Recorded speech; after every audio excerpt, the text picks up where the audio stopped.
लेकिन सवाल ये है कि व्यक्ति तो वही है, जैसे निकम में नालायक देहरादून में बैठे हैं, वही निकम में वहाँ जाएंगे तो अभी जो देहरादून के आसपास की जमीन खरीद, फिर वही जैसे वो अग्रवाल खरीदा, फिर टेहरी में गाँव खरीद दिया, उसके अग्रवाल ने वहाँ भी खरीदी है जमीन, तो वो भ्रष्ट लोग वही पहुँचे, वो पूरे उस इलाके को भ्रष्ट करेंगे। तो वो भ्रष्ट लोग यदि अच्छा आदमी कहीं से भी कर सकता है। दिल्ली, हाँ, आप लोगों ने तो वो तो बता दिया। आंदोलन कैसे हुआ ये बताइए। आंदोलन हम बता करेंगे क्या, कैसे करेंगे, लोगों से जो है आपको आप उसके लिए 21 सितंबर को आप क्या करना चाहते हैं? 21 सितंबर को 10 बजे से 5 बजे तक ज्ञानी जी ने परमिशन लिए है वहाँ पे शांतिपूर्ण धरना। इसमें कौन कौन से संगठन आपके साथ जुड़ रहे हैं और क्या लगता है दिल्ली एनसीआर में हमारे साथ जो भी जुड़ना चाहे, चाहे वो पॉलिटिकल लोग भी हो, पॉलिटिकल नेता भी हो, सबका स्वागत। उत्तराखंड मीर थाती और माटी में आप सभी का स्वागत है। आप नमस्कार दगड़ियों, सभी उत्तराखंडियत की भावना रखने वाले उत्तराखंडियों को ओंकार सिंह कोहली का वंदन, प्रणाम, सेवा सौरी, सिमान्य और पहला। साथियों, यूं तो पहाड़ की अस्मिता, पहाड़ की बोली भाषा, पहाड़ की विरासत, पहाड़ की संस्कृति या यूं कहीं हिमालय को बचाने के लिए अनेकों संस्थाएं आंदोलन कर रही हैं और राज्य बनने से लगातार अलग अलग संस्थाएं या निजी रूप से कई गणमान्य व्यक्ति गैरसैंण को उत्तराखंड की अस्थायी राजधानी बनाने के लिए धरना प्रदर्शन और आंदोलन कर रहे हैं। राज्य बने हुए 25 वर्ष बीत चुके हैं, मगर उत्तराखंड एक ऐसा राज्य रहा जिसकी कोई स्थायी राजधानी नहीं बन पाई। साथियों, उत्तराखंड में थाती और माटी चैनल अपनी थाती और माटी का पक्ष लेते हुए आप सभी से आह्वान करता है कि अपने उत्तराखंड के आंदोलनों में अपनी सक्रिय भूमिका निभाएं। आप अपनी भूमिका किस रूप में निभा सकते हैं ये आपके ऊपर निर्भर करता है कि आप स्वयं उस आंदोलन में खड़े होकर या उस धरना प्रदर्शन में जाकर या फिर अपने साथ 2, 4, 6, 10 लोगों को और साथियों को, उत्तराखंडियों को ले जाकर अपनी भूमिका निभा सकते हैं। 18 सितंबर को प्रेस क्लब प्रेस वार्ता में अस्थायी राजधानी गैरसैंण समिति ने अपने पहाड़ियों का आह्वान किया है कि 21 सितंबर सुबह 10 बजे जंतर मंतर जरूर पहुंचे और पहुंचना भी चाहिए, क्योंकि हम लोगों को उत्तर प्रदेश से एक उत्तराखंड जो राज्य मिला है वो भी आप जैसे साथियों, भाइयों, बहनों और बुजुर्गों के एकता के साथ मिला है। जब आप लोग आगे आएंगे तो जाहिर सी बात है सरकार के कान खुलेंगे और कान खुलेंगे तो आपको जो है जिसकी आप डिमांड रखते हैं कि गैरसैंण अस्थायी राजधानी होनी चाहिए, शायद उसके लिए सरकार सोचने पे मजबूर होगी। तो साथियों, आइए देखते हैं प्रेस कॉन्फ्रेंस के कुछ अंश और इस प्रेस कॉन्फ्रेंस में 21 सितंबर के लिए जो आह्वान किया सदस्यों ने, उन लोगों का क्या कहना है, आइए देखते हैं। नहीं, तो मैं ये कह रहा हूँ, अयोग्य लोग वहाँ बैठेंगे सुन तो लीजिए सर, ये जनता द्वारा चुने गए हैं साहब, आप किसी को योग्य अयोग्य नहीं कहते। नहीं, जनता We the people of India have been solemnly resolved to constitute India into a sovereign, socialist, secular, democratic republic and to provide for its citizens. तो हम जनता, आप भी जनता है, मैं भी जनता, आपका भी एक वोट है, मेरा भी एक वोट है, इनका भी एक वोट है, इनका भी एक ही वोट है, 2 वोट किसी के नहीं, 18 साल से ऊपर के वोट है। जनता ने जो भी चुने वो हमारे जनप्रतिनिधि, चाहे वो सांसद है, चाहे विधायक है और चाहे वो योग्य है। हम उनको अयोग्य इसलिए नहीं कह सकते क्योंकि जनता ने चुने। तो वहां पे लैंड की जो डिस्प्यूट है, जो आप कह रहे हैं ना, भराड़ी साइड में तो गवर्नमेंट लैंड है, क्या मतलब लैंड मेरा इश्यू नहीं है। नहीं सर, मैं आपका एक बार जवाब देता हूं। लखेड़ा जी, मैं उत्तराखंड में मोदी उत्तराखंड के नेता लालू प्रसाद हैं जो चारा खाते हैं। उत्तराखंड के नेताओं को, उत्तराखंड के लोगों को चाहिए, जैसे परमार हिमाचल के, तो परमार नहीं है ये लोग, ये लालू प्रसाद टाइप लोग हैं। ये लालू प्रसाद वहाँ भी लालू प्रसाद उत्तराखंड में परमार यदि कहीं भी हो तो परमार। मेरा ये सवाल है, लैंड जाए अलग चीज, लैंड तो नहीं जी, ये कह रहा हूँ मैं। आपका सवाल बिल्कुल मैंने पहले कहा बहुत ही क्रांतिकारी है, बहुत अच्छा है, लेकिन डेमोक्रेसी में जो आपके चुने हुए जनप्रतिनिधि किसी पार्टी और उसकी बात नहीं कर रहा हूँ, वही उनकी योग्यता है कि वो चुन के गए। जी।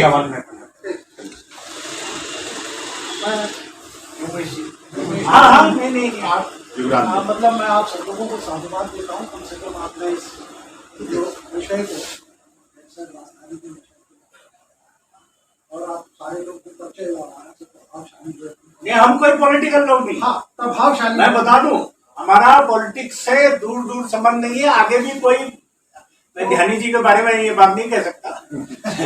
ठीक है, ये बेचारे थोड़ा पॉलिटिकली दिल्ली में थोड़ा एक्टिव रहते हैं और हम उनके लिए अच्छा चाहते हैं, लेकिन मैं कम से कम पॉलिटिकली कहीं से किसी से जुड़ा नहीं है। मेरा केवल एक गोल है कि गैरसैंण राजधानी चाहिए। और सवाल सुन लीजिए जी, मैं ये कह रहा हूँ कि आप लोग प्रभावशाली लोग हैं और आप लोगों को हमें भरोसा भी बनता है कि अगर आप सड़कों पे उतर ये रहे तो हैं, आपकी कृपा है। सड़कों पे उतर रहे हैं तो कुछ ना कुछ इसका आउटकम निकलना चाहिए। आप लोगों ने अभी ये बात की, पहले तो खैर मेरे दो सवाल है छोटे छोटे से। एक तो ये कि आप अपनी जो भी योजना है, जो स्ट्रेटेजी है इस संदर्भ में थोड़े से आप बताएं।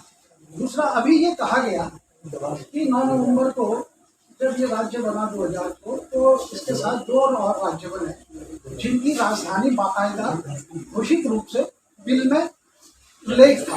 जी, और हमारी राजधानी का बिल में कोई पुनर्गठन विधेयक में कोई उल्लेख नहीं था, बावजूद उसके कि हमने देहरादून को एक अस्थायी राजधानी के रूप में। तो क्या वो कोई ऑर्डर या कोई जियो जिसके मतलब जारी होने से वो अस्थायी राजधानी बनी देहरादून, क्या आपके संज्ञान में वो ऐसा कोई कागज है? और अगर वो कागज है या नहीं है तो इसके लिए कोई कानूनी पक्ष ऐसा बन सकता है कि वही आप बताना चाह रहे हैं। सर बेसिकली क्या है कि आप जैसे सबको ही पता है, शायद चंदा जी ने भी बता दिया, डॉक्टर जी ने भी बता ही दिया है और ध्यानी जी ने भी, कि 2000 में श्री आर के नारायण जी जो हमारे राष्ट्रपति थे, उन्होंने जब इस विधेयक को पारित किया अपनी तरफ से, उत्तर प्रदेश रीऑर्गेनाइजेशन एक्ट, उसके बाद क्या हुआ था कि प्रदेश के अंदर बहुत ज़्यादा जिसे कहते हैं आंदोलन हो चुके थे रिलेटेड टू कि हमें यहाँ की राजधानी किसे बनानी है। लेकिन जब आप उस विधेयक को जब पढ़ेंगे तो उसमें कहीं भी, जैसा आपने बताया कि नहीं लिखा गया है, बट आप उसमें एक सब सेक्शन है 85, कल हम वो डिस्कशन कर रहे थे, जिसके अंदर लिखा गया है कि स्टेट रीऑर्गेनाइजेशन एक्ट 1965, उसके अंदर आज के बाद जिस दिन वो पास हुआ था, मध्य प्रदेश और उत्तर प्रदेश के साथ साथ उत्तरांचल, उस समय को उत्तरांचल हुआ करता था, उसको भी ऐड किया जाएगा। तो देखा जाए तो वहीं से कायदे से एक राज्य की शुरुआत हो गई थी उत्तरांचल 65 और उत्तराखंड के लिए, क्योंकि वो उस एक्ट में ऐड हो चुका था। सेकंड थिंग ये कि आप जो बात बोल रहे हैं कि लाइक कि हम आंदोलन है या आंदोलन हमने कैसे किया, इसकी बात शायद आप नहीं, मैं ये कह रहा हूँ कि कोई कागज हमारे पास में है हाँ, स्थायी राजधानी के लिए हमारे सरकार ने उत्तर प्रदेश सरकार को लिखा हो या कोई ऐसा किया गया, उस कागज की कॉपी आप हाँ, तो मैं आपको बताता हूँ। बेसिकली उसके बाद बीएन दीक्षित जब भी आंदोलन हुए थे, वो ऐसा पहले भूमिका की बात की, वो उनको सब पता है। नोटिफिकेशन भी हुआ है। हाँ बस नोटिफिकेशन है, ऑर्डर है। हाँ वही। नमस्कार सभी पत्रकार भाई बंधु। हमारा सिर्फ इतना कहना है कि जैसे जो भी आदरणीय जगदीश चंद्रा जी ने और हमारे राष्ट्रीय संयोजक श्री रतूड़ी राष्ट्रीय संयोजक इन लोगों ने मुझे बनाया, वो कोई संयोजक नहीं करता। तो रतूड़ी जी ने जो कहा वो एक वैज्ञानिक दृष्टि से और धार्मिक दृष्टि से भी उन्होंने इसको दृष्टिगोचर करवाया कि किस तरह हमारे लिए राजधानी जरूरी है। लेकिन सबसे बड़ी बात है कि पहाड़ी लोगों को क्या चाहिए। पहाड़ी लोगों को जिस अवधारणा, जो पहाड़ी राज्य की अवधारणा थी हमारी, जिसके लिए हमारे ऑफिशियल तो 42 शहीद हैं और वैसे तो बहुत हैं जिनके नाम ही नहीं लिए गए, उनको भी मैं श्रद्धांजलि देता हूं। लेकिन जिनके लिए शहादतें हुई वो राज्य कभी प्राप्त ही नहीं हुआ। वो राज्य इसलिए प्राप्त नहीं हुआ कि जो राजनीतिक जो इच्छा होनी चाहिए हमारे जो कांग्रेस के या भाजपा के, क्योंकि ये दो प्रमुख पार्टियां हैं, जिन्होंने हमेशा राज किया पिछले 25 साल से, आंदोलन को भड़काया, उनकी चिताओं पे, उनकी शहादतों पे इन्होंने अपने राज कायम किए, और हर बार, हर 5 साल में बेशर्मी से जब ये वादा करते हैं कि हम इस बार वोट करें, हम आपको परमानेंट राजधानी बना देंगे गैरसैंण को। अभी देखिए परसों हरीश रावत जी का फिर स्टेटमेंट आया, जब मुख्यमंत्री रहे तब उन्होंने कुछ नहीं किया, अब फिर से सत्ता पाने के लिए वो एक गुगली फेंक रहे हैं, भावनात्मक एक जो पहाड़ियों को बहुत इफेक्ट करता है कि हाँ जी आप हमें दीजिए, सीटें दीजिए, हम आपको जो है गैरसैंण बनना कुछ भी नहीं है, तब भी ये जनता के द्वारा ही संभव है। और जिस पहाड़ी राज्य की अवधारणा के लिए हमारे शहीदों ने, और ये गैरसैंण का मुद्दा आज का नहीं है, गैरसैंण का मुद्दा 1960-65 से चला आ रहा है, जहां तक मेरी जानकारी है। तो अगर गैरसैंण, अगर हमारा जो पहाड़ी राज्य है, राज्य पहाड़ी बहुल राज्य है, पहाड़ियों का राज्य है, वो कोई यूपी वालों का नहीं है, वो कोई बंगाल के नहीं है, जिस जगह पहाड़ी रहते हैं वो राज्य पहाड़ियों का है, उसकी राजधानी गैरसैंण ही होनी चाहिए। सर, स्थायी राजधानी गैरसैंण मंच द्वारा जो है आज दिल्ली के प्रेस क्लब में जो है एक प्रेस वार्ता रखी गई है। यहाँ पे जो है आपने आह्वान किया है 21 तारीख के लिए। आखिर क्या है 21 तारीख को जंतर मंतर पे आप लोग गैरसैंण की मांग कर रहे हैं, क्या रहेगा आंदोलन, किस तरह से रहेगा, थोड़ा इसके बारे में बताइए सर। देखिए, ये जो प्रेस वार्ता आज की गई उसमें मैं स्पष्ट भी कर चुका हूँ, और क्योंकि आपका क्वेश्चन स्पेसिफिक है कि 21 सितंबर को क्या होने जा रहा है। 21 सितंबर को जन भावना का प्रदर्शन किया गया है, ये रिप्रेजेंटेटिव फॉर्म है, प्लेटफॉर्म है, जहाँ पे ये, क्योंकि जनमंतर एक ऐसा स्थान है जहाँ से उठाई गई आवाज़ देश के कर्णधारों पर, चाहे राजनीतिक हो, देशभक्त हो, कोई भी हो। और सबसे बड़ी बात, यहाँ वोटर्स की संख्या जो मुझे बताई गई है 22 लाख के करीब है। प्रवासी भारतीय जो 22 लाख लोग यहाँ रहे हैं, अगर आप एक परिवार में 5 व्यक्ति माने तो ये कम से कम 40 लाख से 50 लाख से संख्या को निश्चित तौर पर प्रभावित करते हैं। उनकी जनभावनाएं भी जुड़ी हुई हैं, जो राज्य में रह रहे हैं उनकी जनभावनाएं जुड़ी हुई हैं। और पूरे 13 जिले हैं गढ़वाल और कुमाऊं मंडलों में, दूरस्थ स्थल जनपद है, पिथौरागढ़ है, उत्तरकाशी भी है, टिहरी है, ऐसे जनपद हैं जो कि स्ट्रेटेजिकली बड़ी इंपॉर्टेंट है, जो भारतीय सेना जिसमें रह रही है, इंडो तिब्बत बॉर्डर पुलिस जिसमें रह रही है, तो उन गाँवों को बचाए रखने के लिए, क्योंकि राज्य सरकार पलायन आयोग का गठन कर चुकी है। पलायन आयोग की सिफारिश है कि पलायन के कारण पूरे गांव खाली होते हैं। अगर हमारे इंटीरियर में गांव खाली होंगे, एक्सटीरियर अगर हम नहीं रहेंगे, तो निश्चित तौर पर जो विदेशी ताकतें हैं उनको एक मौका मिलेगा। तो जन भावनाओं को आम देगा।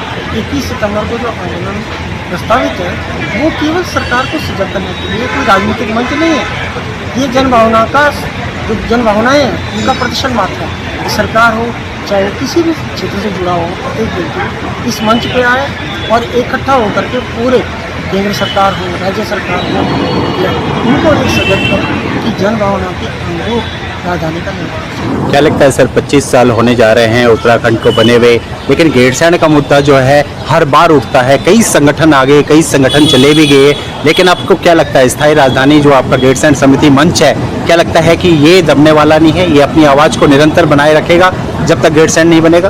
देखिए, गैरसैंण का जो मुद्दा है, आपने कहा इतने वर्षों में समाप्त नहीं हुआ, इसलिए समाप्त नहीं हुआ कि वो जीवंत मुद्दा है। सबसे पहले अपना नाम बता दीजिए सर। मैं Vipin Ratude, advocate Delhi high court. Sir, क्या आह्वान करेंगे 21 तारीख को? सर, ये हमारा दुर्भाग्य है कि हमने राज्य के लिए इतना आंदोलन किया, दोबारा 25 साल बाद हम दोबारा एक गैरसैंण के लिए आंदोलन करें। तो मेरा अपनी जनता से, जो कि हमारी दिल्ली एनसीआर में रहती है, उनसे यही आग्रह है कि ज़्यादा से ज़्यादा संख्या में जंतर मंतर पहुँचें और इस आंदोलन को सफल बनाएं। 25 साल बाद भी जो हमें स्थायी गैरसैंण राजधानी मिली, पहाड़ की राजधानी पहाड़ में उनकी, तभी हमारा समग्र विकास होगा, अन्यथा हम ऐसे इसी तरह पलायन करके गाँव खाली होंगे। ठीक है भाई, सबसे पहले अपना नाम बता दीजिए। मेरा नाम भुवन चंद जियाल है और मैं इस समिति का कानूनी सलाहकार हूँ। भाई, आज जो है प्रेस कॉन्फ्रेंस रखी गई है। प्रेस कॉन्फ्रेंस में जो है गैरसैंण राजधानी बनाने के मुद्दे को लेकर मीडिया के सामने आपने रखी अपनी बात। 21 तारीख को जंतर मंतर पे आपका जो है आंदोलन है, क्या आह्वान करेंगे और कितनी उम्मीद कि जनता आपसे जुड़ेगी?